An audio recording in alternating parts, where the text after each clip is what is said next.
হরে কৃষ্ণ।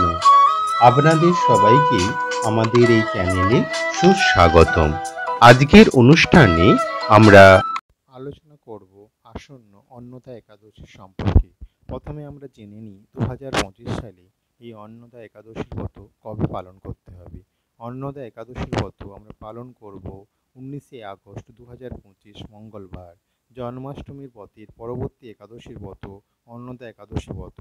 ভাদ্র মাসের কৃষ্ণপক্ষের একাদশীর ব্রত অবশ্যই আপনাদের সকলের পালন করা উচিত। সারা পৃথিবীর সকল স্থানেই একই দিনই এই ব্রত পড়েছে, 19শে আগস্ট 2025 মঙ্গলবার। অনেকে ভাবছেন আমি তো জন্মাষ্টমীর ব্রত পালন করেছি, এই একাদশীর ব্রত পালন করতে পারবো না। যারা সম্পূর্ণরূপে নির্জলা একাদশীর ব্রত পালন করতে পারবে না অর্থাৎ অক্ষম, তারা একাদশীর দিনে অনুকল্প প্রসাদ গ্রহণ করতে পারে। এই একাদশীর ব্রত পালন করলে অবশ্যই ভগবানের বিশেষ কৃপা লাভ করা যায়। এরপর আমরা আলোচনা করব এই একাদশীর ব্রত মাহাত্ম্য সম্পর্কে। ভাদ্র মাসের কৃষ্ণপক্ষের অন্নদা একাদশীর মাহাত্ম্য ব্রহ্ম বৈবর্ত পুরাণে বর্ণনা করা হয়েছে। একবার মহারাজ যুধিষ্ঠির প্রশ্ন করলেন ভগবান শ্রীকৃষ্ণকে, হে পরম পুরুষোত্তম ভগবান, ভাদ্র মাসের একাদশীর নামই বা কী, তা শুনতে আমি অত্যন্ত আগ্রহী। তদুত্তরে শ্রীকৃষ্ণ বললেন, হে রাজন, আমি সবিস্তারে এই একাদশীর কথা বর্ণনা করছি, আপনি একাগ্র চিত্তে তা শ্রবণ করুন। ভাদ্র মাসের কৃষ্ণপক্ষের একাদশীকে বলা হয় অন্নদা। এই তিথি সর্বপাপ বিনাশিনী।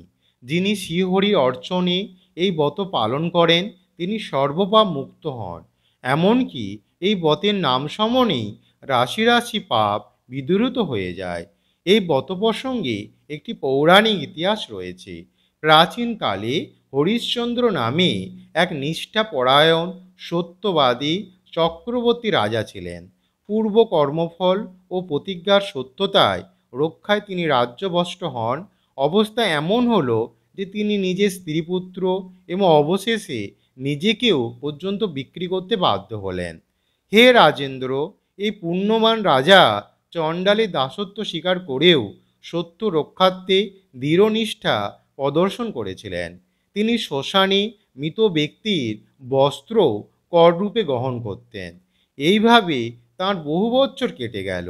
দুঃখ সাগরে নিমজ্জিত হয়ে কি করি, কোথায় যায়, কিভাবে এই দুর্দশা থেকে উদ্ধার পায়, এ চিন্তায় তিনি দিনরাত্রি বিভোর হলেন।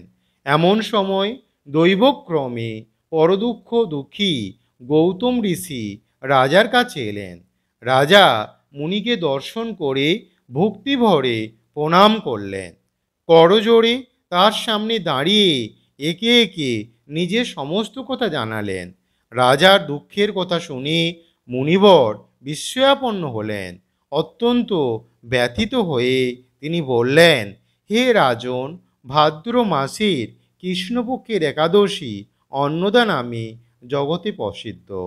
আপনি এই ব্রত পালন করুন। এই ব্রত প্রভাবে আপনার সমস্ত পাপের বিনাশ হবে। আপনার ভাগ্যবশত আগামী 7 দিন পরে এই তিথির আবির্ভাব হবে। ওই দিন উপবাস করে রাত্রি জাগরণ করবেন। এইভাবে ব্রত উদযাপনে আপনার সমস্ত পাপক্ষয় হবে। হে রাজন, আপনার পুণ্য প্রভাবে আমি এখানে এসেছি জানবেন। এই কথা বলে গৌতম মুনি অন্তর্হিত হলেন। ঋষিবরের উপদেশ মতো তিনি শ্রদ্ধা সহকারে সেই ব্রত পালন করলেন। তার ফলে তার সমস্ত পাপ দূর হলো। হে মহারাজ, এই ব্রতের প্রভাবে শ্রবণ করুন।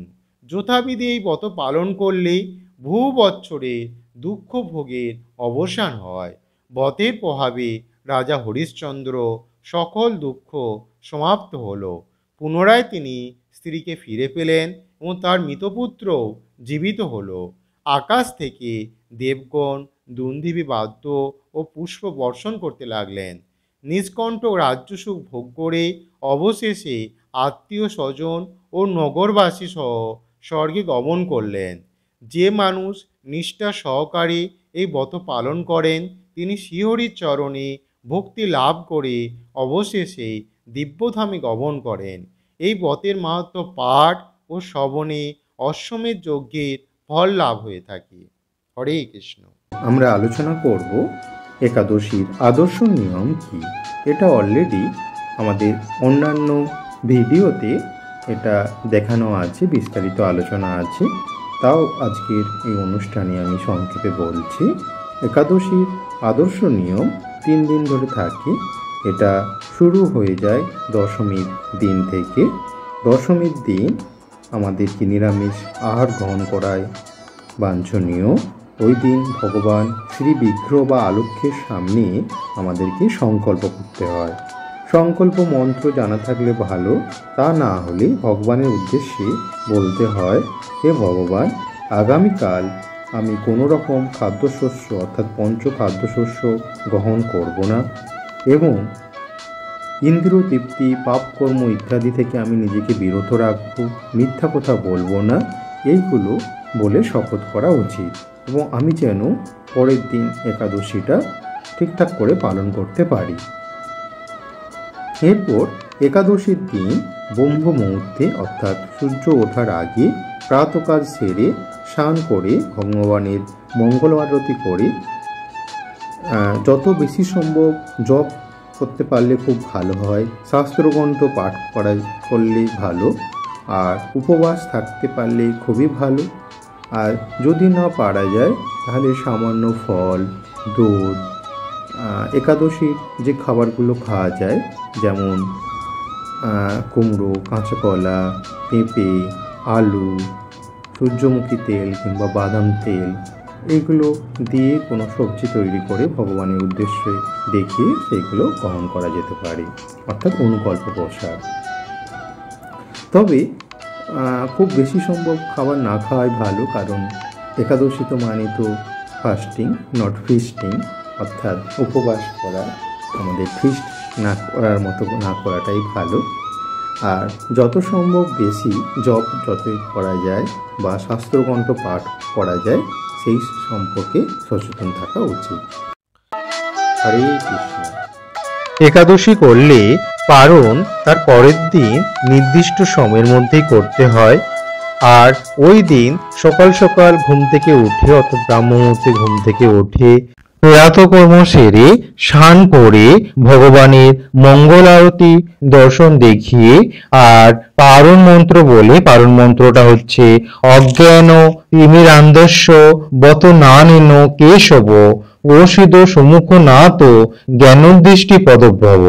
এই পারণ মন্ত্রটি 3 বার বলে আর একাদশীর ঠিক পরের দিন অর্থাৎ বুধবার সকাল 5:30 থেকে সকাল 9:30 মধ্যে একাদশীর পারণ সম্পন্ন করতে হয়। আমাদের একটা নির্দিষ্ট সময়ের মধ্যেই পারণ সম্পন্ন করতে হয়। আমরা যে পঞ্চশস্য বর্জন করেছিলাম তা ভগবানকে নিবেদন করে আর পঞ্চশস্যের কোনো একটা খাদ্য গ্রহণ করে আমরা একাদশীর ব্রত সম্পূর্ণ করব। আর ওই দিন ব্রাহ্মণকে ভোজন এবং উপযুক্ত দক্ষিণা দান করতে পারলে খুবই ভালো হয়। হরে কৃষ্ণ। এই ছিল আজকের ভিডিও। যদি আপনাদের এই ভিডিওটি ভালো লেগে থাকে তবে অবশ্যই লাইক, কমেন্ট এবং শেয়ার করতে ভুলবেন না এবং আমাদের চ্যানেলটিকে সাবস্ক্রাইব করে আমাদের পাশে থাকুন।